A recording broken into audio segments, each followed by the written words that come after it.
Olá pessoal, eu sou o professor Luiz Carlos e começa agora mais uma série, mais um episódio na verdade, do nosso podcast Desenhar Novos Mapas de Esperança, a partir da Carta Apostólica do Papa Leão XIV, com o mesmo nome, Desenhar Novos Mapas, de Esperança, naquela perspectiva de que nós vivemos num mundo contemporâneo cercado de desafios e que passa pela educação o enfrentamento desses desafios.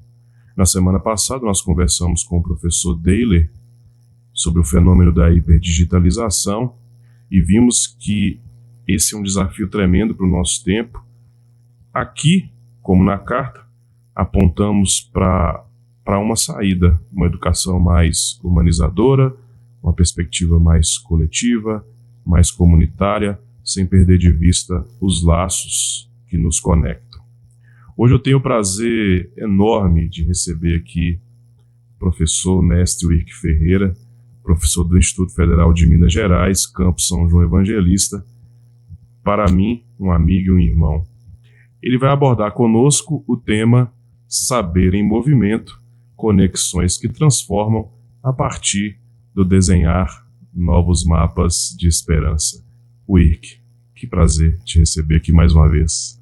Olá a todos, é uma satisfação muito grande, Luiz. Como eu disse lá na primeira vez que você me ligou, quando você convida é um chamamento e a gente tem que vir, porque a própria ideia, né, de discutir educação, escola, pensar novos saberes, pensar novas possibilidades dentro do campo da esperança, ela já diz muito sobre a nossa função docente, muito para além da sala de aula, muito para além da escola, né?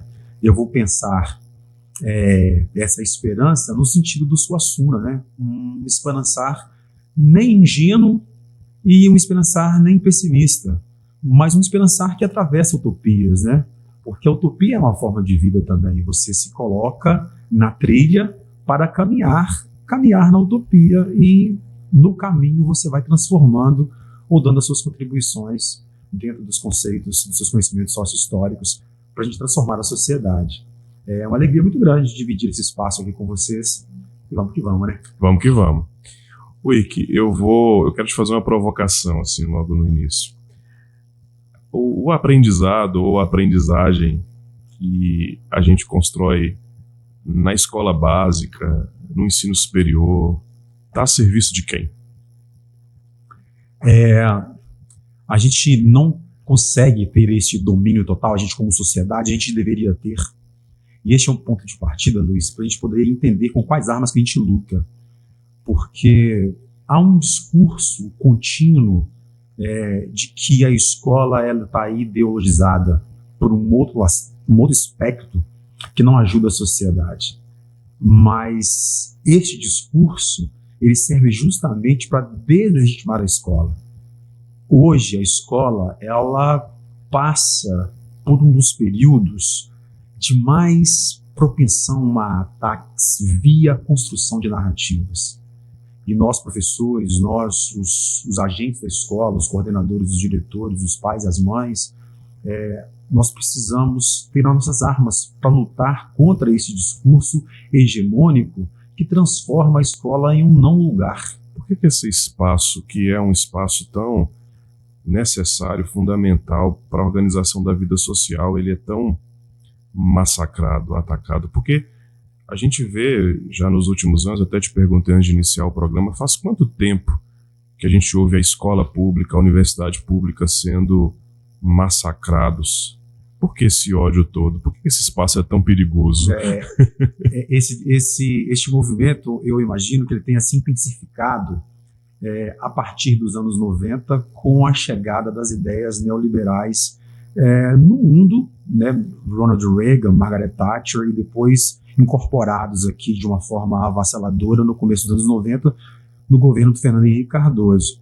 Essa ideia, essa mentalidade neoliberal que transforma tudo em dinheiro, tudo está à venda, tudo está para o consumo, tudo está para ser consumido e consumível, e mais do que isso, mercadoria. Tudo vira mercadoria, tem que virar grana, tem que ser lucro. essa ideia colocou a escola pública em um outro lugar que ela não tinha antes. Se a escola pública antes ela não tinha os acessos, a ela não era dados os acessos para as pessoas, né? A gente não tinha todas as crianças na escola. Sim.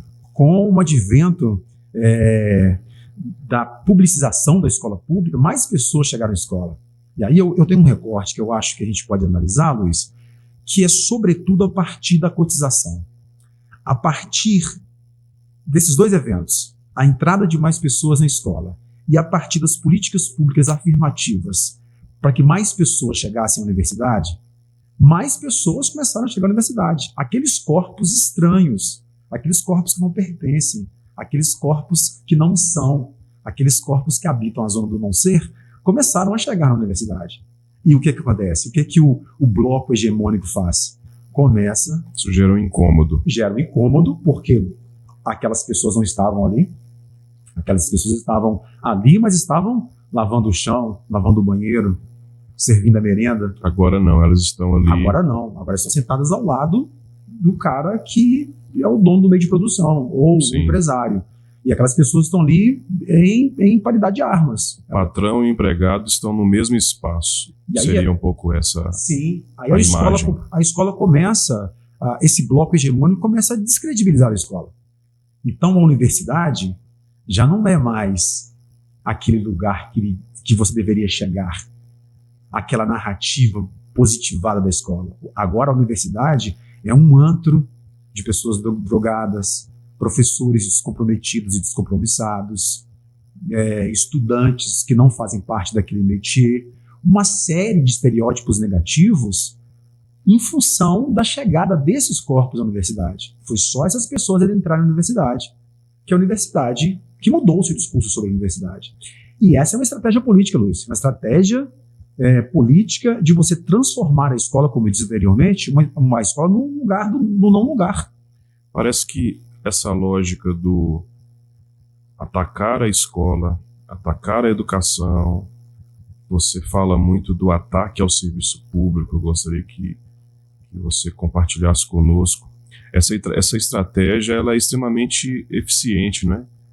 Porque, de uma maneira geral, a sociedade, nós todos, cidadãos, se não ficarmos muito atentos, a gente compra a ideia de que, de fato, o serviço público não presta. Quando, na verdade, eu penso que é inimaginável uma cidade como Guanhães funcionando sem 90% da ação do serviço público a favor disso, ou mais. Exatamente. O neoliberalismo ele tem as suas armas, né? E uma das armas dos neoliberais é a mídia. É a mídia que forma a opinião. É a construção dessa narrativa que forma a opinião lá na base da pirâmide. E a base da pirâmide, por muitas vezes, ela não pode ser responsabilizada porque ela não tem condição de produzir a própria interpretação. Ela precisa de quê para alinhar o pensamento crítico à sua vida? Ela precisa da escola. Se a escola não desenvolve nesse sujeito trabalhador o pensamento crítico, ela não tem condições de lutar contra a narrativa construída pelo sistema. Então, você pode perceber que de um tempo para cá há uma sistematização como estratégia, como arma política, dos discursos de ódio. Não somente contra a escola. Um aumento desses ataques. Um aumento desses ataques e a sedimentação, a construção e a legitimação desses discursos de ódio, sobretudo em todas as instituições públicas, né? Há um discurso de ódio contra a Suprema Corte, há um discurso de ódio contra o SUS, há um discurso de ódio contra as universidades públicas, há um discurso de ódio contra a escola pública, há um discurso de ódio contra a CLT, a consolidação das leis do trabalho. Há discursos de ódio em todas as instâncias da vida pública. Estamos com dificuldade agora, por exemplo, nós falávamos sobre isso, discutir a redução da escala de trabalho, não é? Uma coisa que é... Uma coisa evidente, assim. Imagina se o trabalhador, se ele tem a noção crítica do tanto que a redução da escala 6x1 interfere. Lutar contra essa escala interfere na vida, na produção da sua própria existência. Né? Então, esses discursos de ódio, eles inevitavelmente, Luiz, levarão e as pessoas que nos escutam, levarão a ações de ódio. E nós já estamos testemunhando ações de ódio contra todas essas instituições, sobretudo contra a escola e contra os atores que estão na escola. Então é comum. Eu estou dizendo que é comum com a tristeza tão grande, porque eu acho que a gente precisa achar um ponto para a reação, sabe? Então a sociedade já não consegue mais perceber que professores estão sendo atacados, que estudantes estão sendo atacados, que as organizações físicas da escola estão sendo atacadas no sentido da depredação. Que os valores da escola estão sendo atacados e que, ao legitimar essas ações de ódio, a sociedade se afasta da escola, Luiz. E este é o buraco onde o neoliberalismo quer que a gente entre. O que acontece, na sua perspectiva, quando ocorre esse afastamento? Quais são as consequências disso? Porque, veja, nós que somos a classe trabalhadora, por muitas vezes também nos deixamos dominar por esse discurso de apagamento da educação e, consequentemente, do espaço escolar, não é?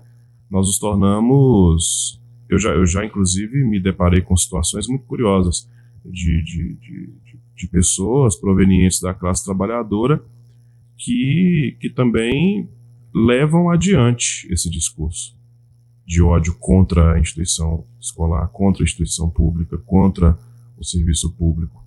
Eu fico pensando que a sociedade perde muito com isso, né? Consequências desastrosas. Mas é remediável. Remediável? É remediável. Eu penso que, veja bem... Esperança. Além da esperança, a gente tem ações práticas que a gente pode fazer no campo do coletivo. Eu acho que eu penso que a ideia do podcast, o título que dá origem a esta conversa, ela é muito sugestiva no sentido de ter ações que possam ser ações coletivas, que a gente possa abandonar o self-made man, sabe? Eu penso que o neoliberalismo ele faz isso na gente. Por quê? Porque as ideias dominantes de um tempo, Luiz, elas pertencem à classe dominante desse tempo. Então, nós já nascemos imersos em um mundo neoliberal. Os nossos estudantes, os meus estudantes hoje do ensino médio, de 15, 16, 17 anos, eles não conheceram um outro mundo. Eles estão sempre sendo bombardeados por essas ideias do o aluno pronto, do professor pronto, da escola pronta. A gente falava aqui antes em off, essa ideia do self-made man, que dialoga com a ideia de meritocracia, né? Da eficiência, do resultado, né? Da produção. Então, este estudante, este professor, esta escola, que deveriam ser campos de subjetividades em conflito, passaram a ser campos de objetividade pronta. O Papa Leão XIV chama isso de padronização do conhecimento. Exatamente. Esse modelo neoliberal, ele quer padronização, ele quer avaliação externa, todo mundo sendo avaliado do mesmo jeito, independente dos pontos de partida. Sim. A escola só dá um ponto de chegada que tem que ser o mesmo, aquele que vai te levar para o Enem, aquele que vai te levar para a universidade, aquele que vai te dar um emprego, né? Dialoga no sentido da meritocracia, dialoga no sentido da competição entre escolas, não é? Já que a escola agora é uma empresa, há uma competição entre as escolas, há uma competição entre índices, há uma competição entre números, sim. Não é?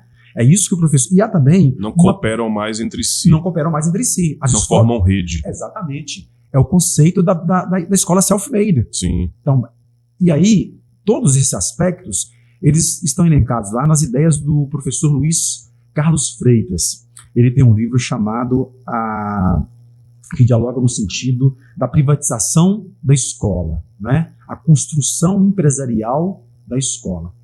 O livro chama A Reforma Empresarial da Escola, Nova Direita, Velhas Ideias. Então ele traz esses 5 elementos: a padronização, a avaliação, a competição entre as escolas, a privatização e a terceirização, tanto do currículo quanto daqueles atores que estão ali. E isso obedece a uma lógica de desconstrução do subjetivo, não é? Quem não se adequa a esse padrão vai ficar de fora sem que essas instituições tenham o menor remorso, né?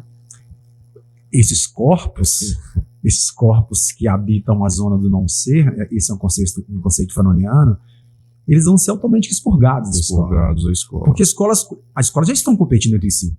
Ah, sim, já não há mais redes, né? Porque todo mundo tem que mostrar um resultado a partir do raciocínio que você traz, é isso, né? E aí, quando você começa a competir entre si, as escolas começam a competir entre si, algumas escolas começam a receber mais investimentos do que outras escolas. O professor Luiz Carlos chama isso de darwinismo educacional, darwinismo pedagógico.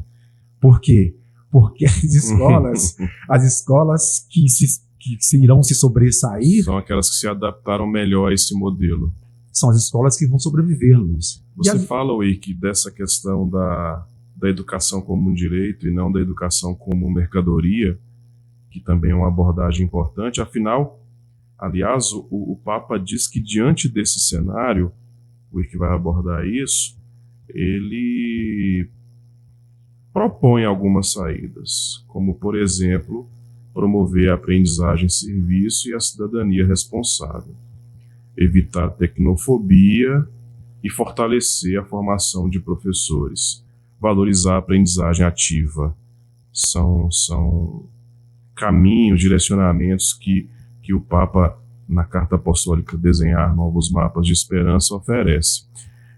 E quando eu falo sobre a questão, sempre quando eu falo nas escolas sobre a questão do direito à educação, eu remeto à minha família. Sim. Eu fico pensando, os meus avós eram analfabetos, os meus tios foram alfabetizados sem letramento, a minha geração chegou à escola como um direito.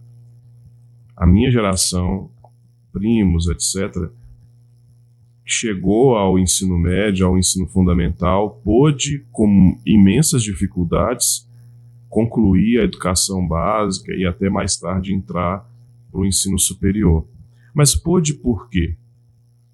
Porque houve política pública, houve a consciência da educação como direito, o que até pouco tempo atrás, faz quanto tempo que no Brasil nós tomamos consciência de que a escola pública, o ensino médio, fundamental, poderiam ser universalizados. Sobre o ensino superior, faz muitíssimo pouco tempo, né? 10 anos, 12 anos. O ensino médio e a educação básica, 30 anos. Faz pouco tempo que as nossas famílias, que os nossos jovens começaram a frequentar a escola, né? E isso, de fato, assusta a esses que defendem a educação como mercadoria, consumo, produto. É um discurso que avança, é um rolo compressor, é por isso que eu chamo a atenção para que nós, os atores de escola, a gente consiga as nossas pautas, as nossas ferramentas de resistência, as nossas ferramentas contra-hegemônicas, né? Porque, infelizmente, dentro da escola existe gente que reproduz o pensamento hegemônico. Sim. Este é um desafio da democracia, inclusive. Você lutar contra forças hegemônicas dentro de um espaço contra-hegemônico. É você ter na sua trincheira pessoas que te dariam, sem pestanejar, uma apunhalada nas costas. E a gente precisa lidar com essa atmosfera, né? E a aprendizagem-serviço, que a gente fala aqui agora, que você trouxe, a aprendizagem-serviço crítico, né? Ela dialoga muito com a construção unilateral do sujeito educando, né? Agora há pouco, em off, a gente conversava, o modelo educacional do campus onde eu trabalho é essa ideia de uma formação crítica, de uma formação integral, de uma formação humana, em detrimento a esses padrões de resultados para testes. Embora as escolas que se propõem a fazer uma educação que dialogue no sentido da formação humana, elas ainda são absorvidas por essas questões do SAEB, CIMAB, Enem, PISA. Estes aspectos da escola-empresa que estão o tempo todo tensionando a escola como coletivo para deixar de ser esse lugar do coletivo, né? Do Ubuntu, eu sou porque somos. Sim.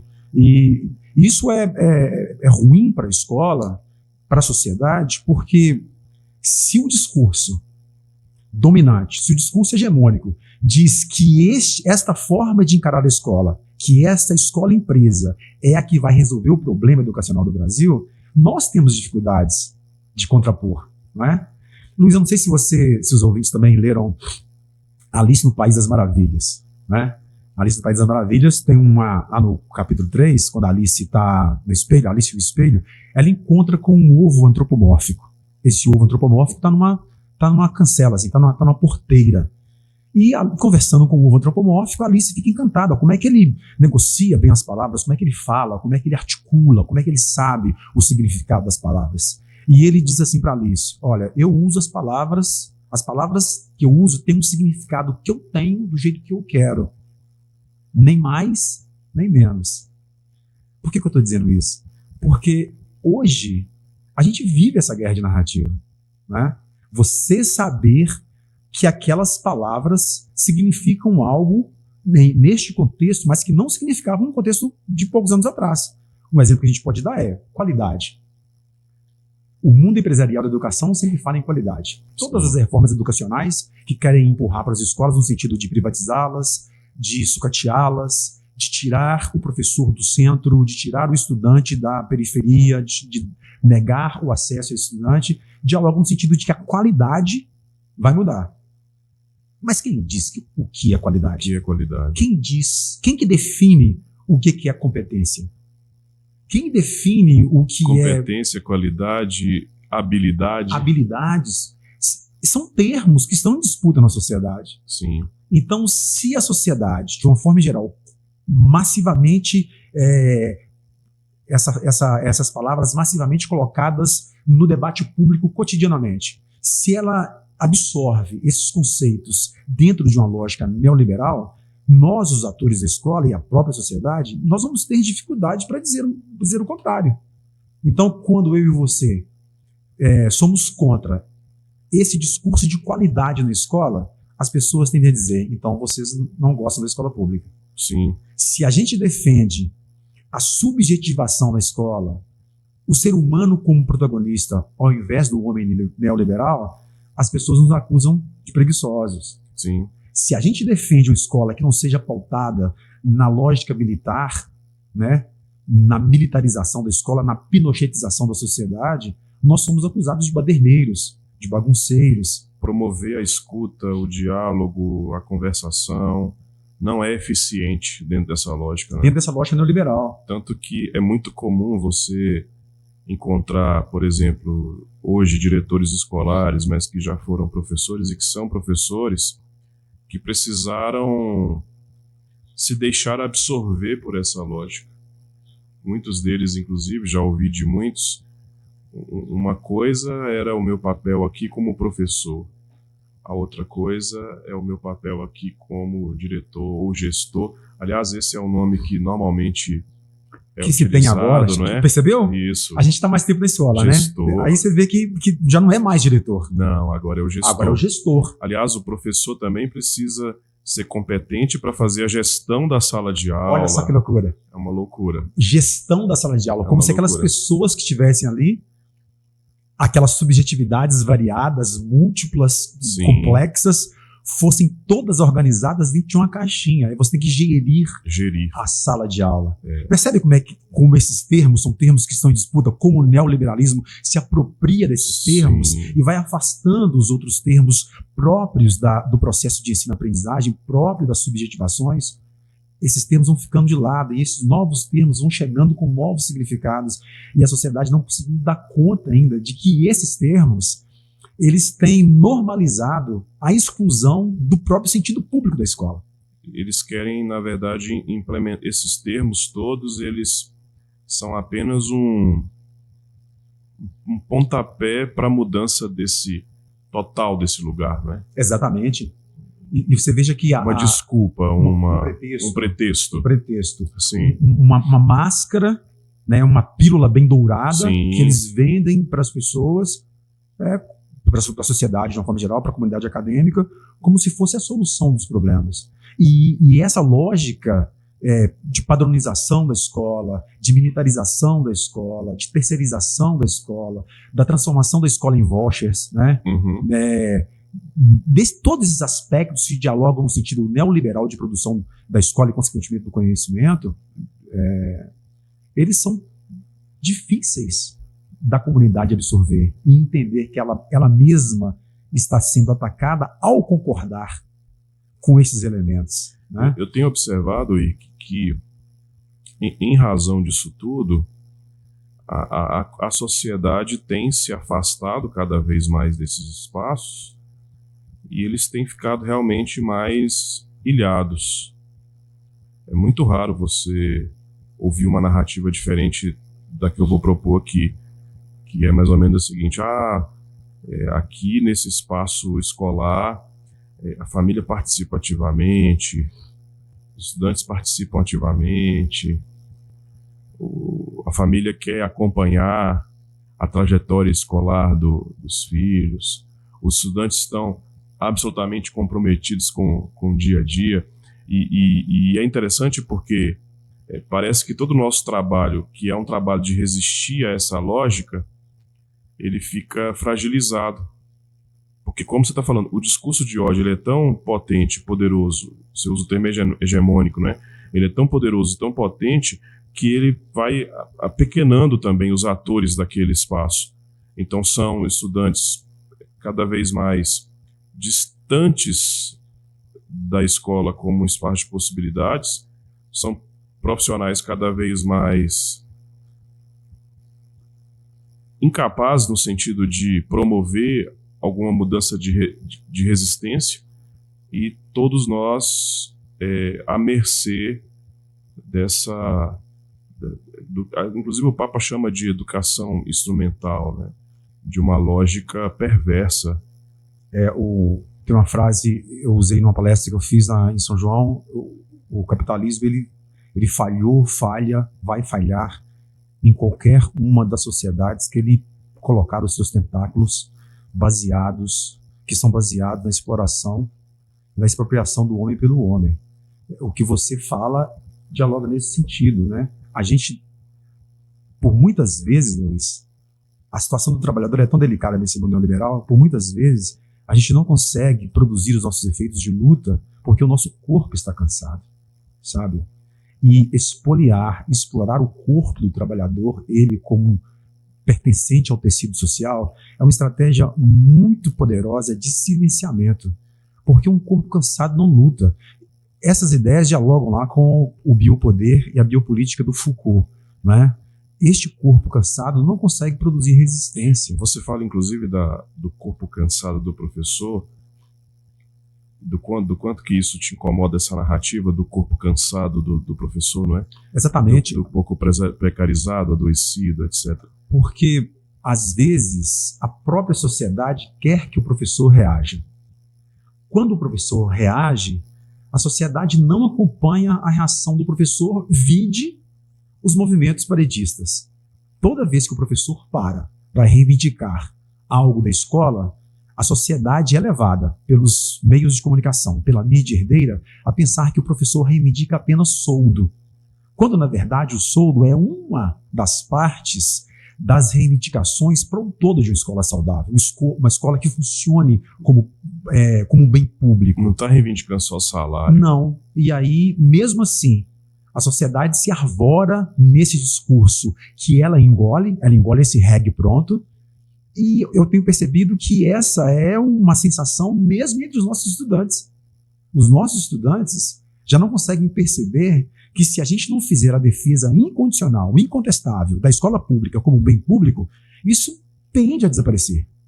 As coisas públicas só existem hoje, nesses 30 anos aí que essas ideias neoliberais chegaram, porque há um movimento contra-hegemônico. Sim. Que há um movimento dos grupos populares, né, das mães, dos pais. Há um movimento de pessoas, das comunidades, né, que defendem o público como algo pertencente a todo mundo. Porque a ideia dominante, Luiz, é difícil você ter uma ideia diferente quando, se você abre o seu celular, o Instagram tem outro discurso. Você liga o jornal e as emissoras de TV estão dourando um discurso para te agradar, para fazer você pensar que eles estão no caminho certo, que a escola que deve existir é essa escola privatizada. Para a escola que deve existir é essa escola militarizada. Para a escola que deve existir é essa escola onde o que importa é o indivíduo e não o coletivo. Não a coletividade. Então, este corpo cansado, ele não consegue pensar. E essa é uma estratégia pronta para isso mesmo. Como que o trabalhador, gente, ele vai buscar meios de se qualificar em termos de pensamento crítico se ele não tem tempo para fazer isso, se ele está com o tempo dele todo ocupado para sobreviver? Porque essa é a realidade de muitos. Então, quando nós estamos aqui dialogando nessa conversa, neste podcast, existe uma série de pessoas que queriam estar aqui conversando com a gente do jeito delas. Sim. Do jeito delas. E elas estariam aprendendo e nos ensinando do jeito delas. Com certeza. Porque aqui ninguém quer ser credencialista.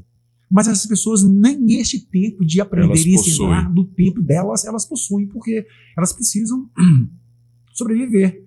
Então, este corpo, Luiz, cansado, este corpo que não consegue reagir, ele é um corpo facilmente dominado. Ele não consegue sair de onde ele está. Pior, ele ainda acha que ele é livre. Eu acho que isso é mais cruel, sabe? Sim. Tipo assim, eu não quero ser mais seletista, porque CPJ é mais legal. Então E eu entendo que não cabe todo mundo do Brasil dentro da CLT. Todo trabalhador brasileiro dentro da CLT. Não é minha área de estudo. Mas eu entendo que talvez não caibam todos os trabalhadores dentro da CLT. Mas este cara que sobe em cima de uma moto, que sobe em cima de uma bicicleta e diz assim, pelo menos agora eu sou livre, na verdade, ele é o próprio vigilante dele mesmo.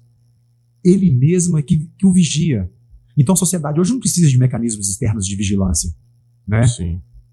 O próprio sujeito social imerso no neoliberalismo, ele se vigia. Não, eu trabalho para mim mesmo, mas trabalho 16 horas. E ele fala isso feliz. Por quê? Porque ele entende, na cabeça dele, essa alavanca, esse motor da meritocracia vai impulsioná-lo a mudar de faixa, não é? Ele vai chegar até onde ele quiser através dos seus próprios esforços, dos seus talentos. Ô, gente, assim, deixa eu dizer para vocês, a gente não vai, tá? Eu tô olhando para a câmera aqui, dizendo assim no olho de vocês, nós não conseguiremos chegar até onde os nossos talentos e os nossos esforços conseguirem nos levar, porque há toda uma estrutura pronta para que isso não aconteça. Então não adianta a pessoa que tem uma loja aí na sua cidade, a pessoa que tem uma lojinha de uma porta na principal rua da sua cidade, achar que ela é dona dos meios de produção. De que ela não precisa da escola pública. Sim. De que ela não precisa do SUS. Sim. De que ela não precisa de vacinas. De que ela não precisa dos funcionários públicos que fazem Sim. mover essas instituições. Que elas não precisam desse aparato do Estado. De que elas não precisam da mão do Estado. Porque todas essas coisas estão postas no discurso da preguiça. Se você hoje diz que você precisa da mão do Estado, você é automaticamente taxado como preguiçoso. Aquele cara que não quis ser dono de si mesmo. Percebeu? E outra coisa, um medo de usar esse discurso pró-Estado como se isso parecesse um discurso autoritário, totalitário, de Exatamente. eliminação das liberdades individuais. Quer dizer, a pessoa não está percebendo que ela está andando numa via pública porque tem o Estado. O filho dela está estudando, seja na escola pública, seja na escola do setor privado, porque tem o Estado. Ela foi vacinada durante o período da Covid-19 porque tem o Estado.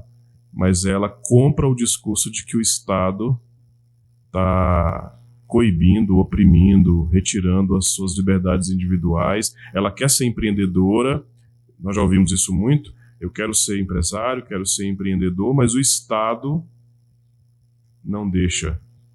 Essa demonização do que é público, ela funciona muito para ajudar as elites, sabe? Porque se você prestar atenção, o Estado ele é o balcão de negócio da burguesia. Sim. O Estado é o balcão de negócio da burguesia. O Estado não está para socorrer o trabalhador, da mesma forma que ele socorre o dono do meio de produção. Se você pegar os investimentos, o que o Brasil gasta com o SUS, com Minha Casa Minha Vida, com farmácia popular, com LOAS. Enfim, se você pegar todo este montante, não dá o que o Brasil gasta com o pagamento de títulos da dívida pública, de que a gente paga de juros para 120 famílias. Eu não tenho os dados aqui agora, porque para a gente falar assertivamente a gente precisa de dados, mas se vocês buscarem as comparações de que o Brasil gasta com os investimentos sociais, que o Brasil gasta destinado às pessoas que precisam da mão do Estado, e o que o Brasil gasta que o Brasil entrega para a burguesia, né? Já é Estado mínimo. Já é Estado mínimo. E, no entanto, o discurso é de que você, que precisa de um Bolsa Família, de que o Estado está gastando muito. Está gastando muito com você. Sim. Hoje eu acho, Luiz, assim, eu penso que uma das grandes urgências da educação, dentro do conceito de aprendizagem e serviço, são as creches, sabe? Porque as creches, elas seriam creche para todo mundo mesmo. Sim. As creches seriam uma política pública que desafogaria uma instituição da mais importância para a sociedade, que é a família. E hoje, na construção deste mundo moderno, deste mundo modernoso, as mulheres estão à frente disso, sabe? Então a gente não consegue mapear mesmo nós docentes, nós atores de escola, como que essas mães estão impedidas de atuar mais decisivamente na educação dos seus filhos em função da falta de creches. E você pode perceber aqui na nossa cidade, você pode perceber também na sua cidade, de onde você nos escuta, que há uma luta para que as próprias famílias de classe média alta acessem creches públicas. Há uma disputa. Há uma disputa. Porque as creches municipais, elas são pouquíssimas. As estaduais nem se falam. Então, esse orçamento público que está na mão de poucos, a construção da narrativa na mídia diz que ele não está lá, né? Não está na mão desses poucos. Ele está sendo gasto ineficientemente para dar vida boa a quem não quer trabalhar. Por quê? Porque essa lógica meritocrática, essa lógica neoliberal que transforma tudo em consumo, que coloca o sujeito individual como número 1 na relação, ela diz isso. E aí a gente fica com dificuldades de lutar e de perceber o contrário, né? Tem uma analogia muito boa, Luiz, que a gente pode fazer da aprendizagem e serviço, que é uma posição crítica de educação, né? Uma projeção coletiva de educação. Projeção coletiva.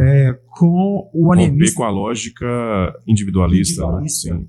Que é uma... Eu gosto de trazer o alienista do Machado de Assis, porque o Simão Bacamarte, para mim, ele é a mão neoliberal, sabe? O Simão Bacamarte, ele que define quem é louco, quem é são, quem vai ser internado, quem não vai, quem vai se curar, quem não vai. É ele que opera ali na Casa Verde, né? Ele é o dono da Casa Verde, ele que opera a Casa Verde no sentido de hierarquizar corpos, de classificar corpos, né? No final das contas, o Simão Bacamarte, ele vai perceber que vai haver uma inversão da lógica, né? Os loucos são sãos, os sãos são os loucos, ele mesmo se interna porque ele acha que ele é louco.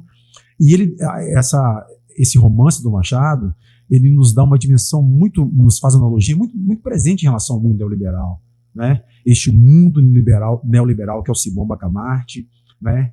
Essa Casa Verde, que são as armas que o neoliberalismo tem, faz a mesma coisa com as pessoas, classifica, hierarquiza as pessoas, aparta as pessoas das suas subjetividades. E é interessante notar também que, assim como no alienista, as pessoas se distanciam. A sociedade sabe que tem um problema errado. Sim. Lá no romance do Machado, as pessoas percebem os problemas na Casa Verde, mas elas não conseguem reunir um pensamento coletivo. Elas não reagem, porque elas não têm um pensamento coletivo, né? A gente percebe que há uma coisa errada no neoliberalismo.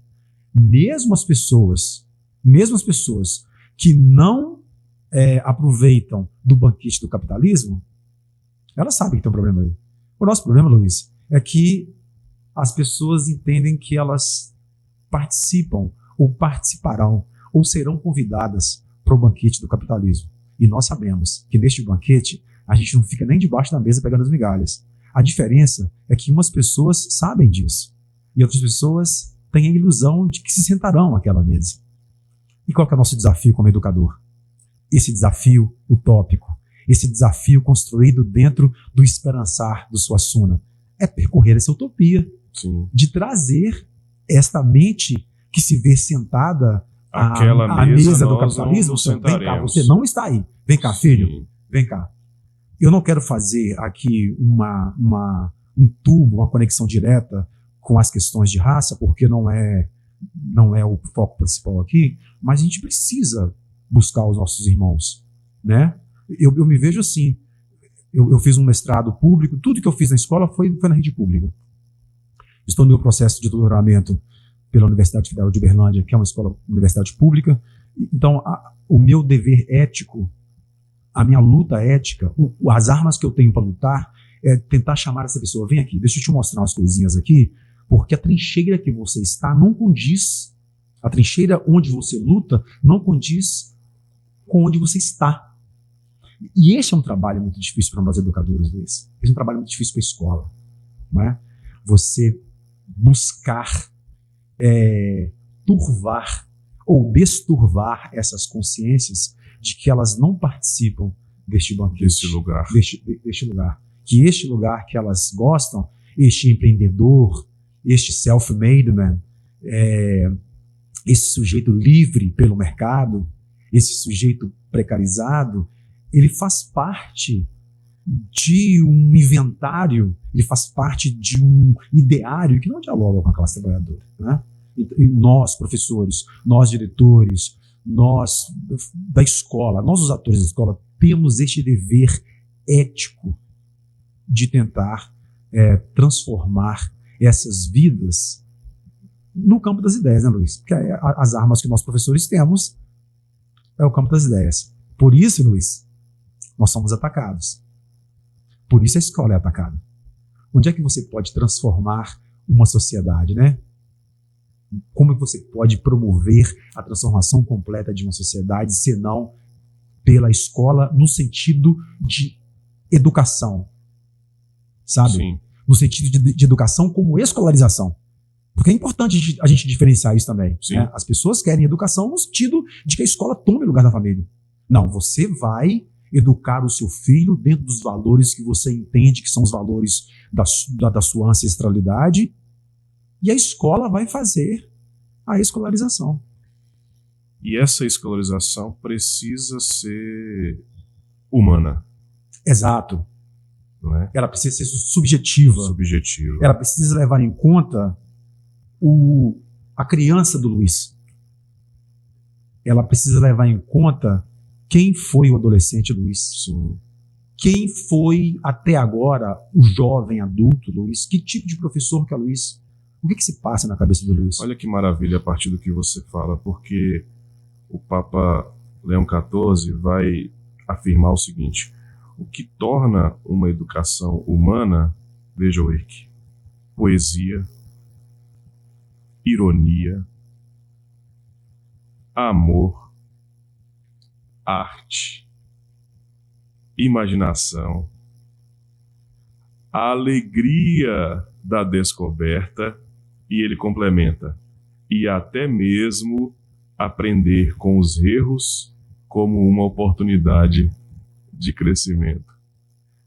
Quantos elementos em um só pensamento envolvidos nesse lugar que é o da educação, que pode ser sim a educação escolar, mas como você bem lembrou, pode ser também a educação familiar, pode ser educação na perspectiva dos territórios, das comunidades, etc.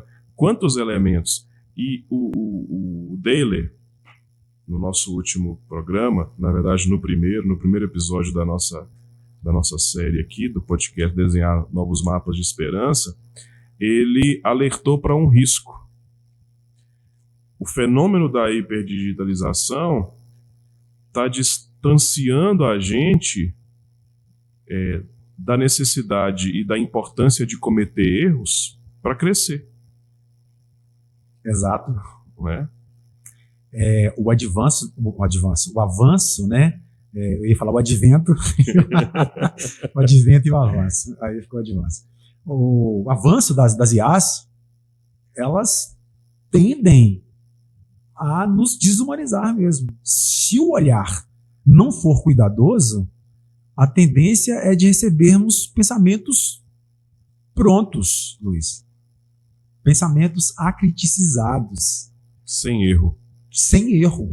Perfeitos. Perfeitos. Mas perfeitos para quem? Perfeitos sob qual lógica de modelo societário que a gente quer? Então, a gente tem um desafio muito grande na escola, meu amigo. Esses novos tempos são tempos de desafios enormes. Você citou a frase do Papa Leão XIV, o Luiz Carlos, que eu trago aqui: a educação vista como um serviço que se adquire e não mais como um direito deve ser afastado do Estado, o que justifica a sua privatização. As políticas neoliberais transformam a escola pública em um espaço excludente e segregador, negando as diferenças sócio-históricas e culturais. Você vê que são dois pensamentos produzidos em épocas diferentes, mas que rumam para um mesmo lugar, para um mesmo lugar de resistência, uma pedagogia da resistência. Porque, na verdade, a aprendizagem e serviço é essa pedagogia da resistência. Não é? É essa pedagogia que coloca um marco. Olha, daqui para cá nós precisamos existir e avançar, né? E não recuar. E eu acho que nós estamos muito em função deste corpo cansado, muito em função deste biopoder, da biopolítica, da necropolítica. Nós estamos cedendo espaços que nós não deveríamos ceder. E eu vou tocar no assunto aqui que eu preciso tocar, tá bom, meu amigo? A gente vai conseguir recuperar espaços para você que nos escuta, para você que nos assiste, se a gente fizer melhores escolhas de quem nos representa, sabe? Eu acho que isso passa muito pelas escolhas que a gente faz, porque nós estamos escolhendo pessoas que não estão lutando por aquilo que a gente acredita. Então, infelizmente mesmo, nós não temos uma bancada de professores nos espaços do legislativo, nós não temos uma bancada dos garis, nós não temos uma bancada dos funcionários públicos, dos povos indígenas, nós não temos uma bancada das empregadas domésticas. Sim. Eu dei esse termo, mas vou usá-lo para ficar mais claro. Nós não temos essas bancadas, nós não temos esses elos representativos, né? E a educação, como mercadoria, ela está sendo imposta ao arrepio da Constituição, né? Se você pegar lá artigo 206, artigo 205, artigo 208, artigo 212 da Constituição de 1988, todos esses artigos vão colocar a educação como um direito de todos, como um lugar que prioriza o pensamento crítico, a pluralidade de ideias, a diversidade, a inclusão, define mecanismos claros de financiamento, não é? De onde vem? Os planos nacionais de educação dizem quem pode trabalhar na educação e quem não pode. E hoje a gente vê, só para vocês entenderem o fechamento disso, a ligação que essas coisas têm, hoje a gente assiste, quase que inertes, um avanço sobre as prerrogativas docentes. Qualquer pessoa, qualquer ser social, do tecido social, que se anuncie dos processos de coachização, se colocam como professores. Mas você é professor? Você é formado para isso? E os planos nacionais de educação dizem lá, né, quem são os profissionais que trabalham na educação. E vou dizer uma coisa para vocês, tá? Bem claramente, nos planos nacionais de educação, na Constituição Federal, em nenhum arcabouço legal, vocês vão encontrar que coach faz parte da educação, que militar faz parte da educação. E eu não estou criticando a pessoa de ninguém, eu estou criticando aqui, eu estou fazendo uma crítica a como... Aos papéis, às funções. Exatamente. Né? Como que a função professora ela é atacada todos os dias para que este lugar seja esvaziado. Então hoje há um esvaziamento da profissão docente porque todo mundo se anuncia docente. O sujeito tem 40 mil seguidores e ele se arvora para falar sobre processos cardiológicos. E o máximo que ele teve foi uma palpitação no coração porque ele se apaixonou de novo. Sim. Não é? Então as pessoas vêm à escola dizer como você deve trabalhar, Luiz. como as pedagogas devem orientar os estudantes, não é? Como as psicólogas devem orientar os estudantes. Há um constante ataque, inclusive, a esses locais, a esses lugares definidos legalmente na Constituição. Eu gostaria muito que vocês fizessem a leitura, porque a Constituição ainda nos rege. Não é um papo de quem está fazendo direito, não. Mas, inclusive, eu defendo que o direito tinha que estar na escola pública, sabe?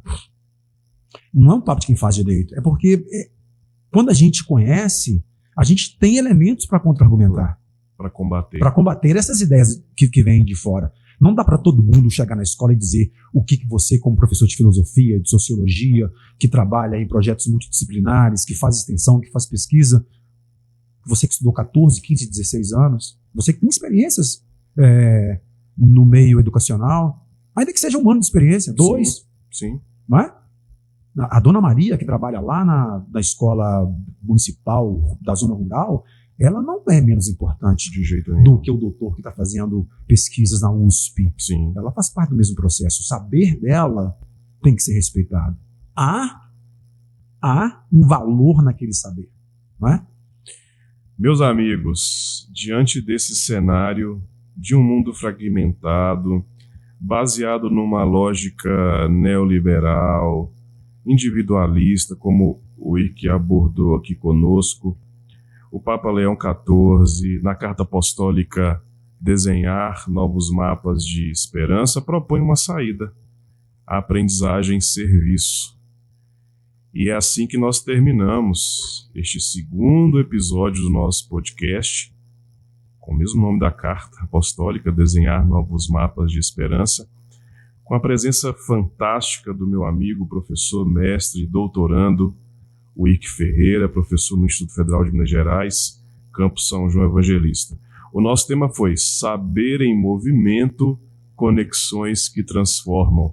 Ike, quantas possibilidades de conexão você nos ofereceu aqui hoje. Muito obrigado, meu amigo. Fico feliz de tentar contribuir de alguma forma. Quero me colocar à inteira disposição de todos os projetos que você imaginar produzir. Ficarei profundamente chateado se você imaginar e não me convidar. Onde você estiver nessa luta pela educação, eu estarei. Onde os professores que lutam para a educação, sobretudo dos corpos marginalizados, em dar a estes corpos oportunidades e possibilidades de ascender espaços de poder e cidadania, eu vou estar. A nossa luta, Luiz, é uma luta coletiva. Né? É uma luta construída por todos nós. Né? Só para a gente fechar, Maria Bethânia, em Canção de Amor, que fala isso, né? Dessa importância do elo coletivo. Choro, se choro e minha lágrima cai, é para regar o capim que alimenta a vida. Chorando, eu refaço as nascentes que você secou. Se eu desejo, o meu desejo faz subir marés de sal e sortilégio. Ando de cara pro vento na chuva e quero me molhar. O terço de Fátima, o cordão de Gandhi cruzam o meu peito. Sou como uma haste fina que qualquer vento verga, mas nenhuma espada corta. Sou como uma haste fina que qualquer vento verga, mas nenhuma espada corta. Não mexe comigo, que eu não ando só. Nós não andamos sós. Não andamos sós, não caminhamos sós. Muito obrigado e um beijo a todos vocês. Muito obrigado, você que esteve conosco até aqui. O nosso agradecimento especial ao diretor e produtor deste programa, Joel Fernandes, neste segundo episódio com o professor Ike Ferreira, Saber em Movimento, Conexões que Transformam. Nós voltamos na próxima semana. Até lá.